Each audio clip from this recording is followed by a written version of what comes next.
My life has always been quite ordinary and measured. Office work, home, beloved wife, rare outings with friends on weekends. Nothing foreshadowed that one day everything would turn upside down because of my mother-in-law. Jenny, my wife's mother, was an amazing woman. In her early 50s, she retained a lively mind, a clear gaze, and a stunning figure that even young girls could envy. At the same time, she always carried herself with dignity, even with some strictness, the very embodiment of a true lady. We often met at family dinners and holidays. Jenny invariably charmed everyone with her erudition, her ability to maintain a conversation on any topic. She especially loved to talk about books. Literature was her passion, and sometimes our conversations would last late into the night. At first, I didn't attach much importance to it. Well, think about it. A beautiful and well-read mother-in-law. A nice bonus to family life, nothing more. But the more we talked, the more I felt her attraction. Her words seemed to envelop me. Her voice penetrated under my skin. Her touches stirred something inside me. I drove these thoughts away, blaming it all on fatigue and a vivid imagination. After all, I love my wife. And to think of her mother in that way is the height of impropriety. But feelings don't ask for permission. They just come and turn your life inside out. The turning point came when I saw Jenny at the library. Usually, we would bump into each other there by chance, exchange a couple of phrases, and go our separate ways. But that day, everything was different. I watched as she glided along the shelves, slowly fingering books with her graceful fingers. Her face had a dreamy expression, her lips quivering slightly as if silently repeating the lines. At that moment, it was as if I had an epiphany. I realized that I wanted this woman. I wanted to know what she was dreaming about. I wanted to cling to those lips, inhale her scent. I wanted to... Damn it! What am I thinking? This is some kind of madness. I hastily retreated from the library in complete confusion. What was happening didn't make sense. Did I fall in love with my mother-in-law? Seriously? How is that even possible? For the next few days, I was beside myself. My thoughts were confused. My heart would freeze with excitement. And in my dreams... Oh, in my dreams, Jenny and I had long since crossed all boundaries. And every morning I would wake up with a feeling of shame and dissatisfaction. This couldn't go on any longer. I either had to stop this outrage or try to somehow express my feelings. But how? Not confess to her face, really. You know, Jenny, I think I fell in love with you. Let's forget that I'm married to your daughter and indulge in unbridled passion. She'll think I've gone crazy. And then it hit me. What if I wrote her poems, secretly, anonymously? Pour out my passion in metaphors and images, excite the imagination, but not reveal myself, and leave messages in her favorite books. Oh yes, this could work. The plan began to take clear shape. Fortunately, over the years of married life, I had studied Jenny's literary taste quite well. I knew which authors and genres she preferred. All that remained was to inconspicuously slip poems into the right books and wait for a reaction. Would she be touched? Intrigued? Would she start to guess who was hiding behind the lyrical lines? Just the thought of it was more exciting than the strongest whiskey. Well, the game has begun, and I was already anticipating how far it could take us. Composing the first poem was not easy for me. I wanted to put into words the whole range of feelings, from reverent admiration to burning desire, but at the same time not to say anything directly, to leave room for imagination. I agonized over the lines for hours, crumpling up sheet after sheet of paper and sending it to the wastebasket. You would think, what's so hard? Just take and write about your feelings. But each time, it was as if something stopped me. Fear of appearing ridiculous, or worse, being exposed. In the end, after a dozen failed attempts, I settled on this version. Among the rustling pages and lines, a secret lurks, whose voice is deaf. Between the words of the binding left a hint, a mad lover whose ardor has not died. After rereading the poem, I grunted with satisfaction. Just what I needed. Seemingly about art and literature, but at the same time, a clear hint at some secret passion, madness of feelings. Let her rack her brains, my dear Jenny. Let her ponder who this mysterious admirer is. The next task was choosing a book for mailing. I knew that this week Jenny planned to take something from the latest contemporary prose, so I had to act in that direction. Under the guise of an enthusiastic bibliophile, I walked through all the shelves with books published in recent months. I looked closely, sniffed, searched for the perfect victim for my poetic message, and found it. A novel by some Jonathan Foer, a fashionable young writer whose books were now at the peak of popularity. Carefully folding the sheet with the poem, I stuffed it between the pages somewhere in the middle of the book, just like a random bookmark left by an unknown reader. Well, or a secret admirer, depending on how you look at it. All that remained was to lie low and wait. My soul felt both light and anxious at the same time. It was as if I had suddenly become the hero of a spy novel, a kind of 007 agent on the love front. My heart froze from the intoxicating feeling of danger and anticipation. I kept imagining Jenny's reaction. Here she opens the book. Here she stumbles upon the poem. She raises an eyebrow in surprise, frowns. Bewilderment slowly gives way to curiosity, and then to obvious interest. She thinks, guesses, considers options. She feels that behind the words lies something more than just a joke or a prank. But what, or who? These thoughts made my head spin. Work wasn't going well. I kept listening for phone signals, checking my email. Silly, of course, hardly worth expecting an immediate response. But dreaming doesn't hurt, right? Days passed. I continued to live my usual life, went to the office, met with friends, spent time with my wife. But mentally, I kept returning to Jenny and my poetic confession. I wondered what feelings it had awakened in her soul.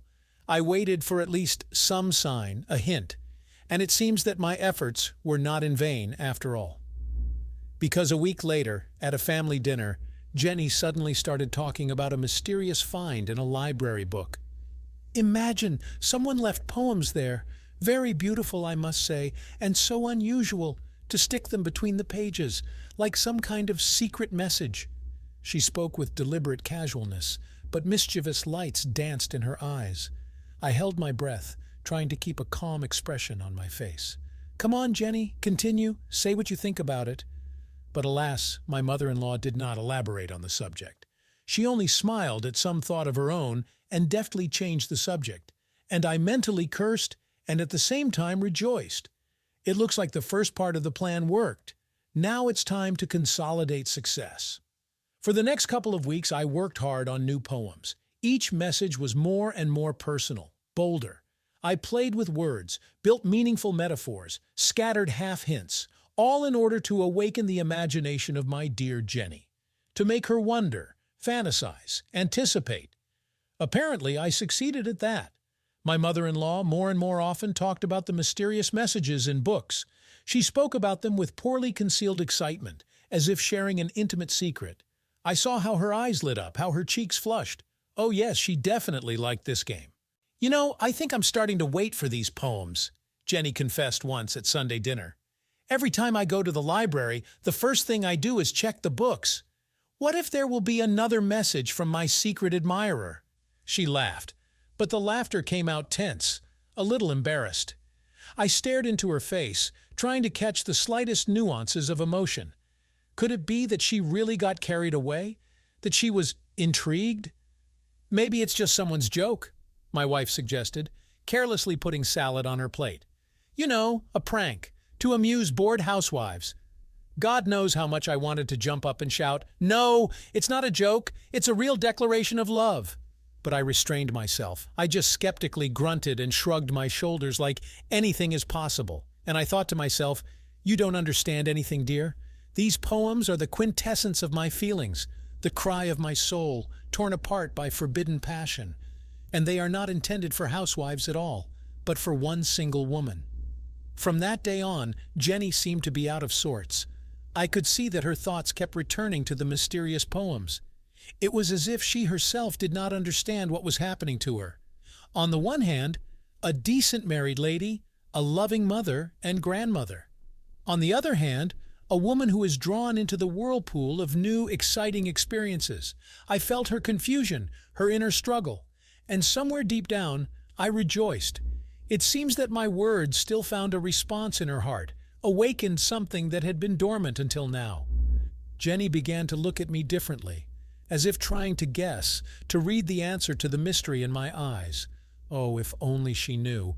If only she could imagine what a hurricane was raging in my chest every time I saw her. How hard it was for me to keep my hands to myself, not to sweep her up in an embrace, not to kiss her senseless. At some point, it seemed to me that Jenny was about to figure it all out. She stared at my face too intently, catching every word, every gesture, as if she was comparing, analyzing, trying on the mask of a secret admirer. I must admit, this thought both frightened and excited me. What would happen if she really revealed my identity? What would she do? Turn me into my wife and daughter? Or respond to my feelings? I realized that I had started a dangerous game. In case of failure, I risked losing everything: my family, the respect of loved ones, maybe even my job. Did I have the right to do this? To put the well-being of so many people at stake for the sake of an ephemeral passion? These questions tormented me day and night. I was torn between two fires, the voice of reason and the call of the heart, and I just couldn't decide which path to take. But then something happened that finally dispelled my doubts. I came to the library, took a random book, and found a note among the pages. Short, just a few lines, but they were enough to make my heart beat like crazy. My dear, ardent, and unknown friend, your words awaken what has slept for years. The heart trembles with wonderful love. The mind is captivated by the sweet captivity of freedom. Reveal to me your face and name. Let me get closer. Dispel the smoke of mystery. I confess, thoughts of you alone more and more excite and languish. I read these lines over and over again, not believing my eyes. Jenny, my Jenny answered, and she answered in such a way that there was no doubt left.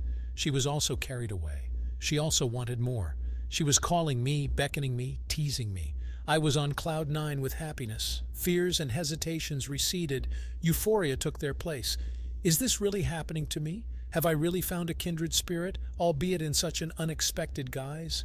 Crumpling up the note, I shoved it into my pocket and almost skipped home. I urgently needed to come up with a way to respond. What to write to further ignite Jenny's imagination. To let her know that I, too, longed for a meeting. I wanted to get to know her for real, without masks and understatements. Lines of new poems and vague plans for further actions were already brewing in my head. It seems that soon Jenny and I would have a completely different kind of acquaintance, and I was looking forward to it with all the fervor of a mad lover. Our secret correspondence continued for several more weeks. We exchanged increasingly passionate and frank messages, gradually erasing boundaries and conventions. The poems began to resemble love confessions, full of unambiguous hints and appeals. I longed to meet Jenny, to see her eyes, to hear her voice, to feel the heat of her skin, the taste of her lips, and I knew that she wanted it too. Her every line, her every word breathed hidden desire, anticipation of the forbidden. We agreed to meet in the city park on one of the side alleys.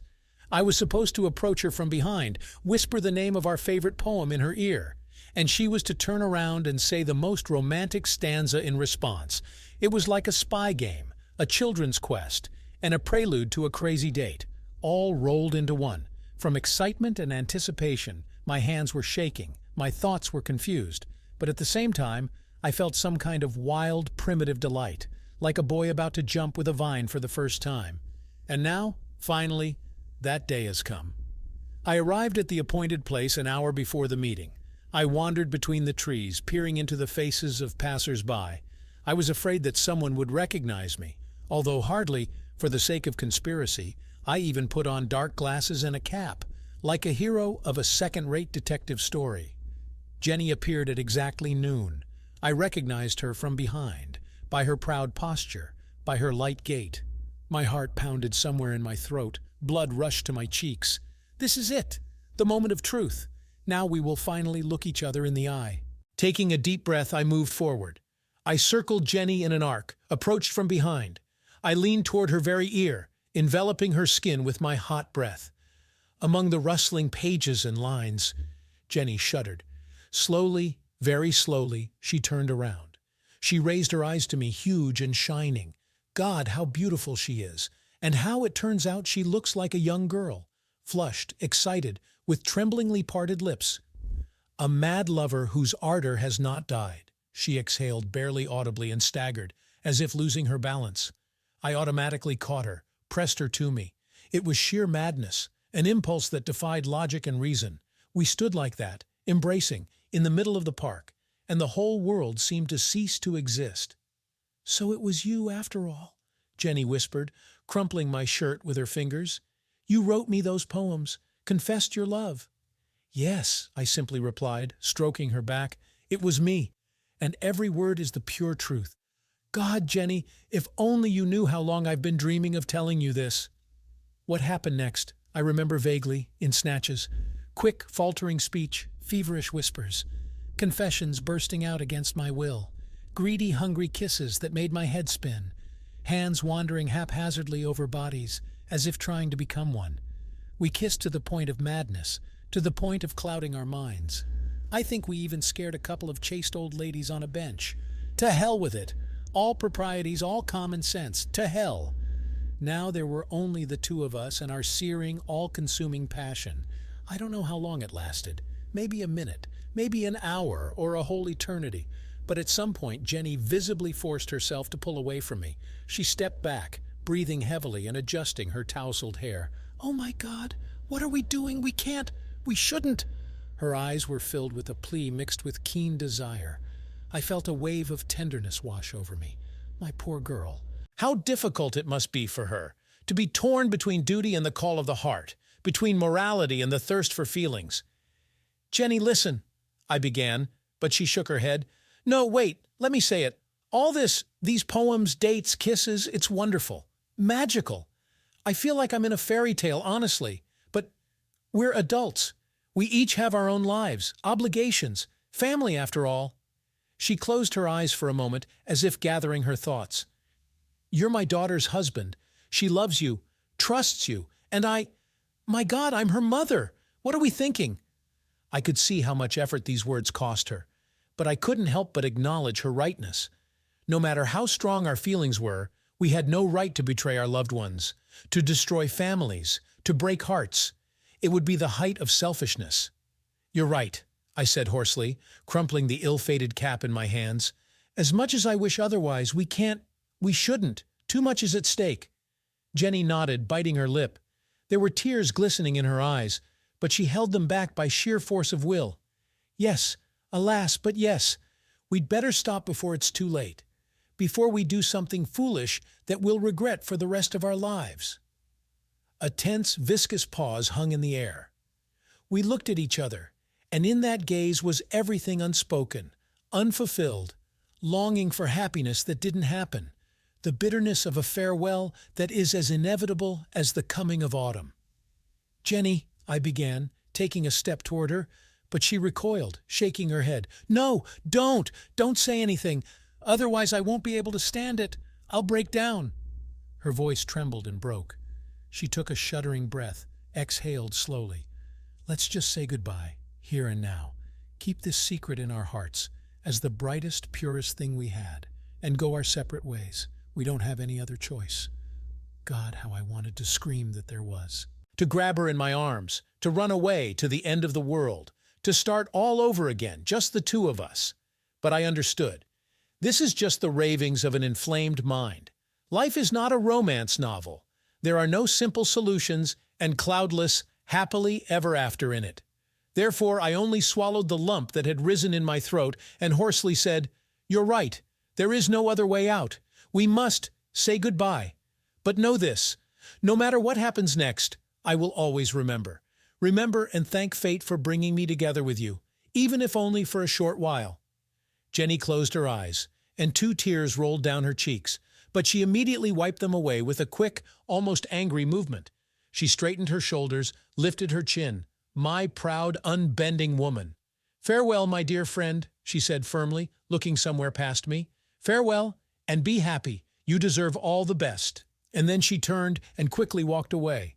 Only her heels tapped on the asphalt, clearly, evenly, as if in time with my broken heart. I watched her go, feeling hot tears stinging my eyes. I watched until she disappeared around the turn of the alley, or maybe just blurred in a cloudy haze. That's it. The end of the fairy tale. The one I loved secretly and hopelessly has left my life. Left, leaving behind a bitter taste of unfulfillment on my lips. How do I live on now? How to return to my former existence, knowing that somewhere nearby beats a kindred soul, a soul that is not destined to be together? I clenched my teeth until they creaked, until they gritted. No, I will cope. I will survive and move on. After all, I have something to live for.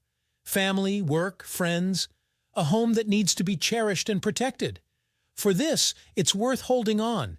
It's worth shoving my pain deeper and walking forward with my head held high. After all, now I have a cherished memory, a secret that will always warm my soul. I took one last look at the park, as if saying goodbye, memorizing every detail, from the leaves trembling in the wind to the fancy patterns on the benches. A miracle happened here, even if fleeting, even if doomed, but a miracle.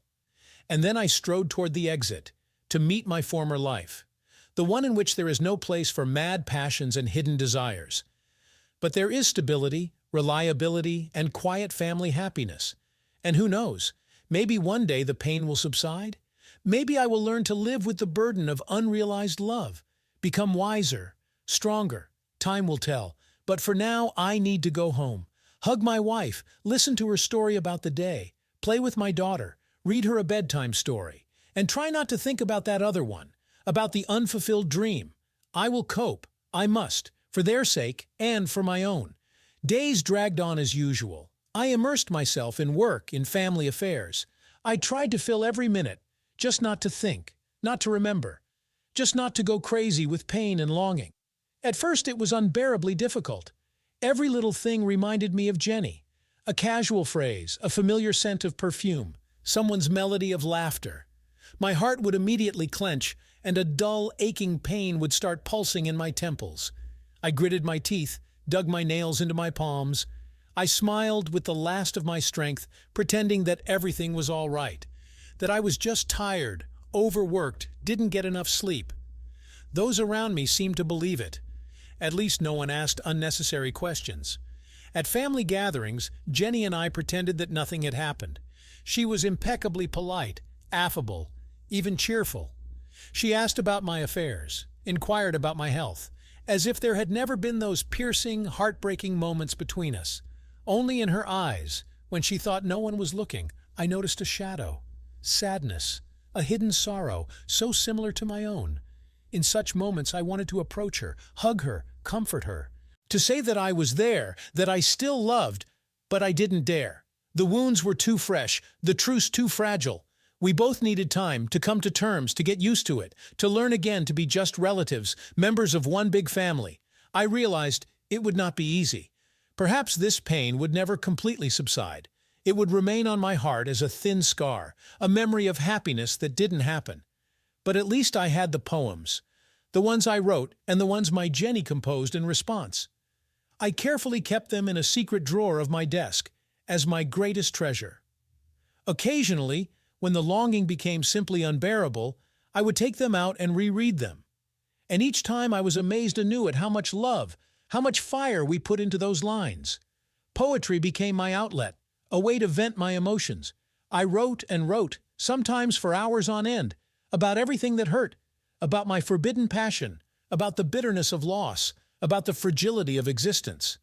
I put the poems in a drawer, not daring to show them to anyone. It was too personal, too intimate.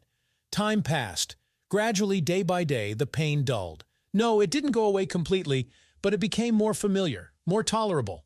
I was learning to live with it, learning to find meaning and joy in what I had, in work, in family, in friends. And you know what? I started to succeed.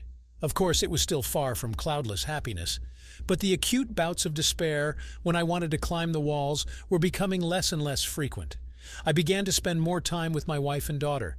I tried to be attentive, caring. I arranged surprises, pleased them with gifts. And I saw how the heart of my dear Megan was gradually thawing, how her eyes were once again lit up with happiness. Maybe our marriage wasn't perfect. Maybe it lacked mad passion, scorching fire. But it had warmth and comfort, reliability and support. The things that family is built on. I tried to remember that. To be grateful for what I had. And gradually, imperceptibly, life was getting better. It was gaining new meaning and new colors. Of course, I couldn't completely forget Jenny, and I didn't want to. She would forever remain in my heart as a bright flash, an insight, a breath of pure oxygen. The woman who taught me to love in a way I never thought possible. So what if it didn't work out between us? So what if we both decided that this love brings too much pain and destruction? I was still grateful to fate for this experience, for the fact that at least for a short time, I touched a miracle. And who knows, maybe somewhere in a parallel reality, our story ended differently. Maybe there I still dared, dropped everything, and ran away with Jenny to meet a new life. I want to believe it. But here and now I was learning to live anew, without former illusions and rose-colored glasses, but with an understanding of true values and a deep sense of responsibility to loved ones. Perhaps this is part of growing up, the ability to make difficult decisions, to sacrifice one's desires in the name of something greater, to leave the past in the past and move forward, with head held high. That's exactly what I was going to do, to keep my and Jenny's story a secret in our hearts, and to continue living, to value what I have and not look back with bitterness and regret. After all, life is an unpredictable thing. Who knows what other surprises and twists it has in store for us? All that remains is to hope for the best and wait for a miracle every day. A year has passed since that memorable conversation in the park. A whole year, and it seems like an entire eternity has passed. So much has changed, become different, and I myself am no longer the naive romantic dreaming of forbidden love. I have learned to appreciate what I have, to really appreciate every moment, every smile of my daughter, every warm look from my wife. This is real happiness, when your loved ones are near, when peace and tranquility reign in the house. Yes, passion is wonderful, exciting, thrilling, acute. But passion always comes in a package with pain, jealousy, fear of loss. And love, the one that is built over the years, is completely different, reliable, strong, like a good old armchair that takes your shape and gives you comfort. It was with such love that I strove to fill our family life. Day by day, brick by brick, I built our small, cozy happiness. And you know, I succeeded. Slowly but surely, Megan and I grew closer again.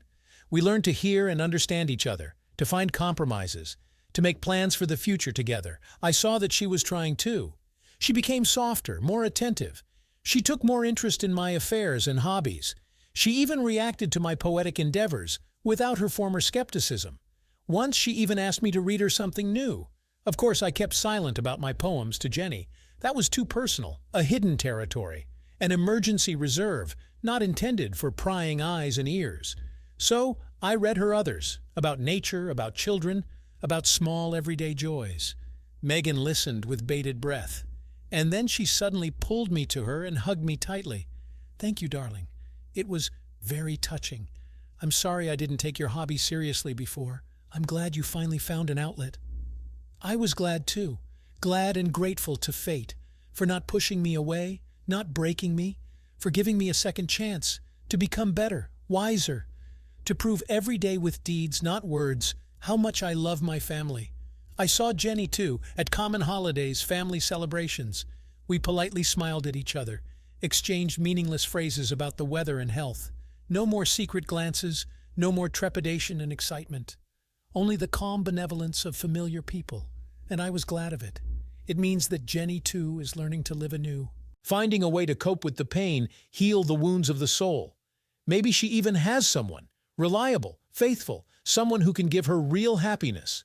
This thought made my heart feel light and warm. I sincerely wished for her and for both of us to find peace and harmony, even if not together, not next to each other. But the main thing is that we are both alive, healthy, and learning to be happy. Isn't that what matters most? Once Jenny came up to me herself at the end of another family gathering. She waited until everyone had dispersed, took me aside. I tensed up, but quickly realized nothing like that. Just a long overdue conversation, frank and honest. "I wanted to say thank you," she said quietly, looking into my eyes. "For everything, for the poems, for the emotions, for being who you are. I don't regret anything. I'm only grateful to fate for bringing me together with you."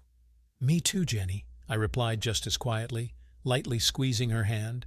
"Despite the pain, despite the circumstances, it was worth it. You were worth it. and you will always be an incredibly dear person to me." "And you to me," she echoed, and smiled weakly, with that same crooked half-smile that used to make my heart skip a beat. You know, I still couldn't bring myself to throw out those poems. I reread them sometimes, as a reminder that miracles do happen, and that we are capable of such strong, deep feelings. I nodded, feeling my eyes stinging. "Me too. I think I will keep them forever, as the most precious memory, as proof that I lived, felt, loved." "Loved," Jenny repeated like an echo, and squeezed my fingers tightly one last time. "Thank you for everything, and be happy, okay? You deserve it. And you, darling, be happy. We both deserve it." With that, we said goodbye, without resentment or bitterness, with a light sadness and gratitude to each other for being there.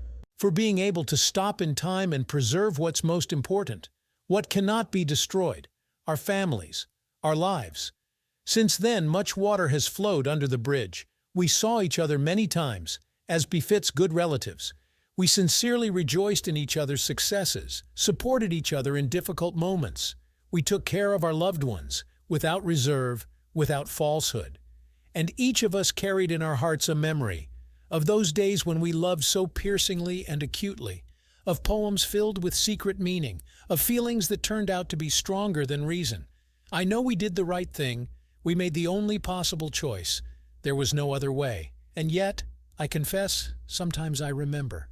I reread the lines, replay those bittersweet moments in my head, and I think how good it was that it happened, that I learned what it was like to truly desire, to burn, to go crazy with love, even if not for long, even if hopelessly. But I was alive and not afraid to feel. I boldly stepped beyond the edge into the forbidden and managed to stop in time. So I didn't do it for nothing. So this story still taught me something, added wisdom, humanity, made me rethink many things. Now I know for sure where my place is, next to those who need me, to those I'm responsible for. And yet, thank you, Jenny, for that magical, dizzying adventure, for the love that we managed to keep in our hearts, even if unrealized, and for never making me regret the choice I made. I think this is what true selflessness is, real concern and maturity of feelings, when you let go for the sake of someone else's good. So, yes, I don't regret anything either. I just quietly keep our secret in my soul, and I thank the heavens for bringing me together with you, even if not forever, even if only for a moment, but they gave me this acute, poignant happiness. So a miracle did happen in my life, a small personal miracle, for two, and I will always remember it. Did you like this story? Let us know in the comments what you liked. Subscribe to our storytelling podcast. Also, don't forget to like and ring the bell so you don't miss more interesting stories. See you soon.